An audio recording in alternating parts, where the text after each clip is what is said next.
Hello everyone, this is General Hand Grenade. Welcome to my war room in Prince George, British Columbia. In this video we're going to be exploring another Global War expansion set for the game Global War 1936 to 1945. This is one of the first ones. I think it was actually the third one that came out. So when it was developed, we're on the second version of the game, and right now the rule set is out for the third version, and it has been for quite a while now. But I didn't see anything in this set that would have changed because the version had changed. Like the Alaskan Warrior set that I did recently, that was also a second edition version, and some of the setups had changed in that. But this one, it looks like you wouldn't have to change anything.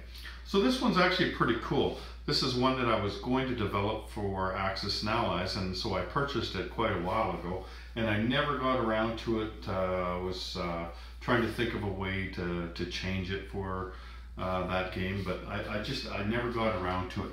But now I can use it for this game because I do have Global War. So let's get into it. First of all, let's take a look at what you're going to get with this set. Here, let's just move this over here. So here we go. You've got 6 secret submarine bases. It just says secret base at the bottom there if you can't read that. And it's got the tower from a submarine, and also 12 subs, including a Dutch sub right here. Like you don't really get any Dutch pieces, do you? There's one German coastal sub, and the rest of them are just regular subs. Like I think they're Axis and Allies sculpts. Like definitely this is the German Axis and Allies sculpt, right? I think the rest of them are pretty standard except for the coastal sub there and the Dutch sub. So let's go back to the rules here. Let's just find out what this is all about. So next page, let's see what we got here. It just tells you what you get. It says welcome to Secret Submarine Bases, second edition, like I said. During the Second World War, many nations operated hidden submarine bases in remote locations around the world. These bases were nestled in isolated coasts and sometimes even in neutral countries. So what you set out to do in secrecy doesn't always happen the way you plan it. Thus, what base an alliance obtains is governed by a bit of randomness, as you will soon discover. So let's take a look at this, the rules for it. It costs $7 to get in on this scheme. So for each faction that wants to play, remember there's 3 factions in this game. There's the Axis, there's the Allies. Here, let me try to get rid of that glare there. The Axis, the Allies, and the Comintern, right? And I gotta set this up later. Here we go. And for each of them, it would cost 7 IPPs to play. But you know what? If I'm playing with this set or something, I might just say, okay, you know what, let's all just forget about the money. Let's all just play this set. It's up to you though, right? You can change the rules a little bit to suit your game. It's just that I'd hate to see, you know, one faction play it and the other faction, no, you know what, I'm not going to pay the $7. I just can't afford it or whatever, right? Like just play it. So what happens is you get your secret, like you only get 2 each.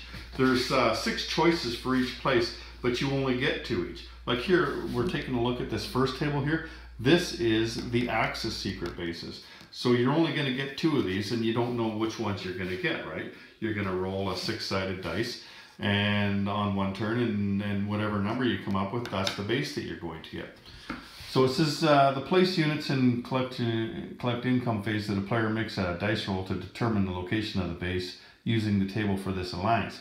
Each base also comes with a free submarine as noted in the description of the base. The player implements the result of his roll even if the base does not belong to the nation that purchased it. So like if Japan paid the money, the $7, then and you rolled a number for the Germans, then you'll still get that base. The Germans will get it, right? That's if you decide to pay the money. So a base acts exactly like a regular submarine base, except that it cannot be strategically bombed, and if the territory in which the base operates is captured, the base is eliminated rather than capturing the base, right? Some bases require that the territory be captured. These say possession required beside them on a chart. If a player rolls a base that is not in his possession, he re-rolls until he gets one that he can use. So if you roll it and you don't own that territory, then you just roll again, see if you get it right. Okay, so that's it. That's all it is, right? That's pretty easy. So then it gets down to where the bases are. So let's go through the axis bases first. And before I do, I just want to show you something here. Let's go back to these things. Rather than using these little markers, as you know, I like to use 3D pieces. So I got these from Combat Miniatures. That's what took me so long to do this expansion set in a video, was that I wanted to get some of these things, and I was waiting until I had a bunch of other things that I wanted to order, because it doesn't matter if you order one thing from Shapeways or if you order 10 things, you're going to pay the same delivery charge, right? So I waited until I needed a bunch of things. I'm sending a bunch of stuff as a prize to Sire Blood's tournament, and so I thought, you know, I'll order some of these at that time, and I also ordered some sea mines and a few other things. But anyway, so I'm going to use these things, and this little thing on top here, Richard at Combat Miniatures, he developed these things here. These are our sub bases. That little thing on top there is so you can put the anti-aircraft gun on. I don't need to put one on there. Like for the secret submarine base, you can't strategic bomb it anyway, so you wouldn't have one of these on there. And even if you're using them as a regular submarine base, you could just say that the gun is inherent to that base, just like it is in on a factory or something. So, it's a shame this little thing wasn't bigger that these things fit in, but what I'll do is I'll just put this on there. So there you can see that that's a Japanese base, and then the sub just goes on the inside. So you can see, you stick it out a bit there so you can see there's a Japanese sub in there. So that's what I'm going to use for my bases instead of using these tokens. So let's find out where these bases go. So Baja, Mexico, C-Zone 70. That is on this side of the board over here. So what I'll do, this right here. So, but this is Baja, Mexico here. Oh, I guess you can't see that. This is Baja, Mexico right here. So what you do is you put this on here, and this on here, and then you put your sub in there. And it does not say possession required. So as long as you can just put this on here because you don't have to possess Mexico in order to do that. But just remember, if the Americans attack Mexico and take it out, then you're going to lose that base, right? So anyway, there you go. I'm just reading through to see if there's anything else to do with that. And I don't see it. Okay, so let's just talk about that. So the Japanese were reported to have a submarine base in Magdalena Bay in southern Mexico. Japanese-based fishing companies have been operating in southern Baja since 1908. Japanese submarines may have been supplied here. This base may be used as long as Mexico is neutral or axis aligned. So there you go. Place a Japanese sub in C-Zone 270. So there you go. That's what you would do. So the next one is Attu, Alaska, and that's another Japanese base. So where are we here? Let's now this one is a little easier to stomach. So that's up here. So you place this one up here like this. But it does say in here that that you have to have possession of Attu, Alaska first. So the Japanese occupation of Attu Kiska land zone allows them to establish a secret submarine base on these remote islands, and you would place a sub in there as well, right? But you do have to own this territory first, and then you can put the base on there if you roll that number, right? If you roll a 2. So the third one is a German one, and that's in German Antarctica. So we move the camera down here. There's German Antarctica right there. Now, if you're playing with the set, then you can still play with this one as well. These sub bases don't affect each other. So the Germans were rumored to have a sub base in Antarctica based on a 1938 expedition to Queen Maud Land. Rumors of warm water interior rivers leading to a geothermically heated lakes beneath the ice fueled this myth. Place a German sub in Sea Zone 115. So then you would take one of these things, and that would be a base there, and the German marker, and the German sub.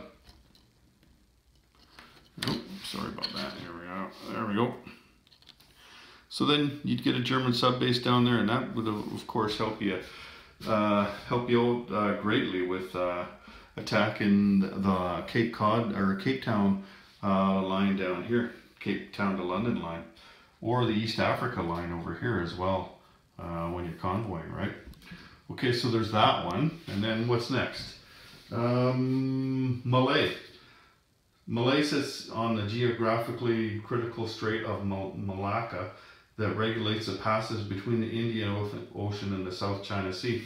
Japanese occupation of Malay allowed them to construct a base, place a Japanese sub in Sea Zone 122. So that's another Japanese base here. That's 3 so far.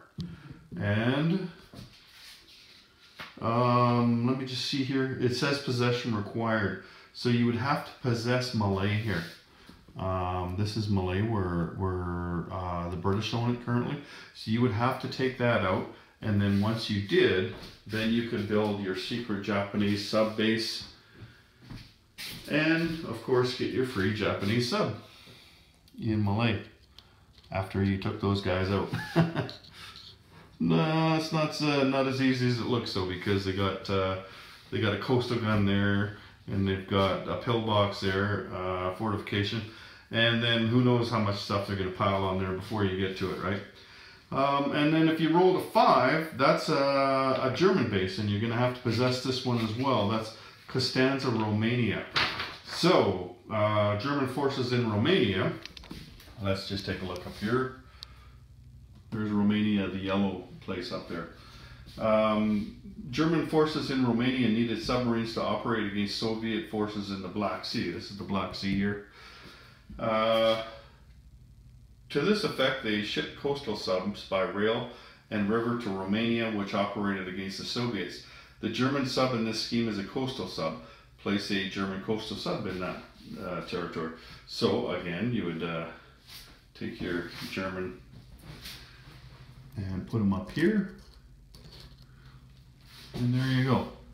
You get a free coastal sub in that sea zone there. There we go. Okay, and then the last one, if you happen to roll a 6, that would be Bordeaux, France, and that would be an Italian base. So let's just read up about that one. And it says possession required, so the Axis would have to possess that. The Italian Navy operated out of several concrete reinforced sub-pens in Bordeaux, France. While not secret, the sub-pens were impervious to bombing. Placed an Italian sub in Sea Zone 34. So while your subs are in these pens, they are protected from bombing, right? So you place this on Bordeaux up here. Oops, sorry. I forgot to take you with me. And we would put the Italian roundel on there, and we put the Italian sub in there. Now it doesn't look like it right now, but obviously you'd have to take Bordeaux out before you are able to put that sub base on there. You couldn't just throw it down.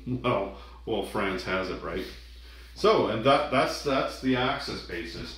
So let's see what we got next. Let's go to the Allied bases. So at Du Atoll, this island is in the Maldives group. So there's the Maldive Islands there. It served as a secret submarine base for the British. The Maldives were strategically located such to screen approaches to Africa and the Suez Canal, but were not out of range of land-based aircraft. Place an FEC sub in C-Zone 85. So you would take one of these, throw it on these islands here. Oops. And then, here, let's just get rid of these here. And then you would get a British, a free British sub in there, right? There you go. And of course, remember, these are sub bases, and so as long as you can trace the supply path, and you can build subs in these bases, right? Kind of like they were, as if they were shipyards, but just for submarines though. Okay, the next one would be Dundee, Scotland. So Dundee was home to the 9th submarine flotilla and was used by many nationalities, including the Free French and Polish. It was one of the largest submarine bases in Great Britain. Soviet subs even operated out of this base for a brief time. When rolled, you may place a British or Soviet submarine in addition to the base. Any allied nation may use this base with permission of the British player. So that is up in C-Zone 11. Let's just, here, you know what? Let me walk around the board there.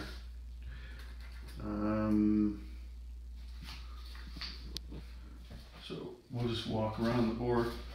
Since that's the thing about these tables, these 4x8 tables, you can't really reach to the other side. You'd have to have arms longer than mine, that's for sure. So this is C-Zone 11 over here, and here's Scotland. So you throw one of these down, C-Zone 11, and now any ally or Soviet can use this base. You can place either a British or a Soviet sub when you place the base. But after that though, like if you wanted to purchase a sub with French money, you could put a French money in, or put a French sub in here, as long as you can trace a path, supply path, right, to that base from whoever, like whether it's the Soviets or whether it's France or whoever is placing it. As long as Britain gives you permission, you can place a sub in that base. All right, so who else? The next one is the Dutch base. And that is in Java. So where's Java? I think this is Java here, isn't it? Yep, it is. Okay, so we place a base on there in Java. And we get this sub in there. And yes, I do have Dutch roundels. Okay. The Dutch operated a submarine base in Java in the Netherlands East Indies. They had some 15 subs operating in the Netherlands East Indies to deter Japanese aggression. That's probably why they put this sub here in the opening setup of the game. Place a Dutch sub in the scheme. Place a Dutch submarine in C-Zone 132, so that's what I've done there. Obviously, you probably need to possess that. Like if Japan had taken it out, then I don't think you're going to get that one right. And then there's two more, I guess. Oh no, there's three more. Sorry, I've only gotten three. Okay, so Fremantle, Australia. That's an Anzac base. So let's grab another one here. And let's see where you put that one.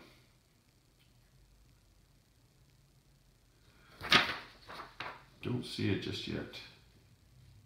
Oh, C-Zone 144. So that's right down here. Let's just move the camera slightly.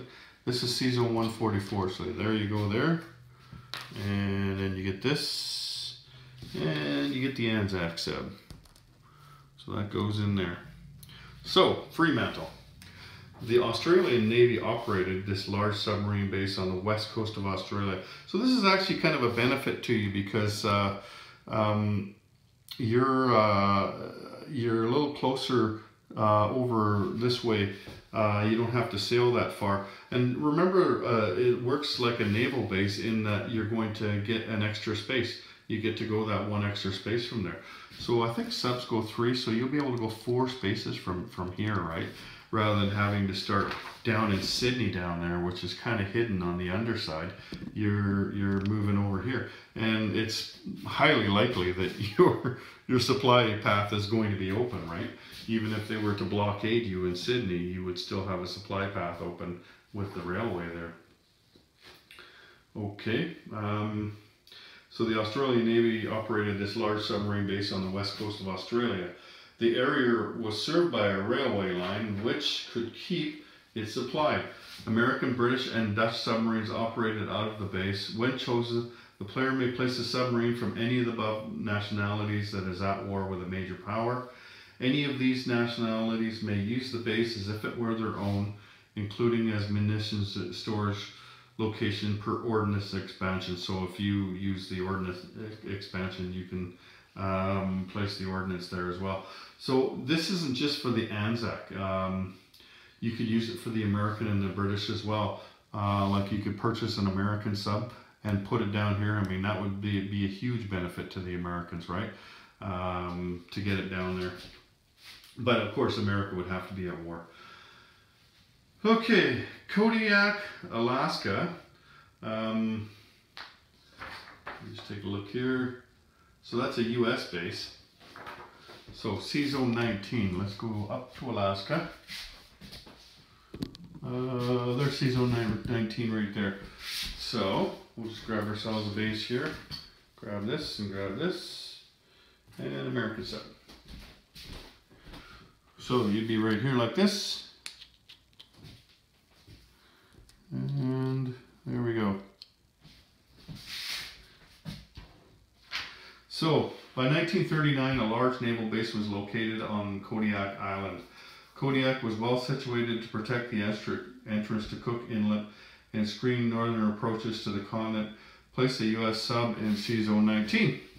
So there you go. I'm not sure which one of these is Kodiak Island, one of these little islands here, but it is connected to the mainland, obviously. They haven't split it off from the mainland. Okay, and then the Caroline Islands. This remote chain of 40 in the Caroline group has a very large lagoon with a capacity to hold 700 vessels, more than even Pearl Harbor. The U.S. considered this an ideal base for forward operations against the Japanese in the South Pacific. Place a U.S. sub in C-Zone 99. So this is an American base in the Carolines. But you'd have to possess the Carolines first, right? Right? Let me just make sure that's the case. Yeah, it says possession required. So yeah, if you can go take the Carolines, then there's a good place for you to be placing subs now, isn't it? That'd be awesome. That's even better than the place in Australia. But again, you have to take that out first, and of course you're going to be within range of the Japanese, so that could be a little precarious as well, right? Okay, so that's the Allied bases. Now we have our third thing here, and that's the Soviets, or the common term. It says Soviet bases are more theoretical than actual in many cases. The Soviets did not operate a lot of sub-bases abroad as they were engaged in an epic struggle on land. However, you know, like this is a three-sided game and you have to give them bases too, right? So, the first one is C-Zone 6. I can't even pronounce that. Zurienia, blah, blah, blah. Okay, so let's just grab one of these subs here. And let's grab one of these sub bases and the thing here. Okay, C-Zone 6. That is over here. There we go. There, that's the word I couldn't pronounce right there. So you can get a Soviet sub base up here, although I don't see how that would be much of a benefit to you, since, you know, like you're even more forward if you were to place your subs over here. I guess if your sub was in there, it wouldn't be able to be bombed, right? Let me just get my papers here. There we go. This base is meant to represent the Soviet bases in this spot. It may not be attacked or occupied by enemy units. There you go. That's why they place it back here. So you can't attack this base and it can't be occupied. So the next one, Big Diomede, Sea Zone 7. That's over on the other side of the map here, or in the Pacific kind of thing. So this is Sea Zone 7. So your base would be over here. There's Big Diomede Island right there. Oops. So the sub goes in there. Okay. It's a secret base located in the central Bering Sea. From here, Soviet subs can monitor any potential aggressive threats against their north coast and protect possible American Lend-Lease routes. Place a Soviet submarine in Sea Zone 27, or Sea Zone 7, sorry. And the third one is North Sakhalin.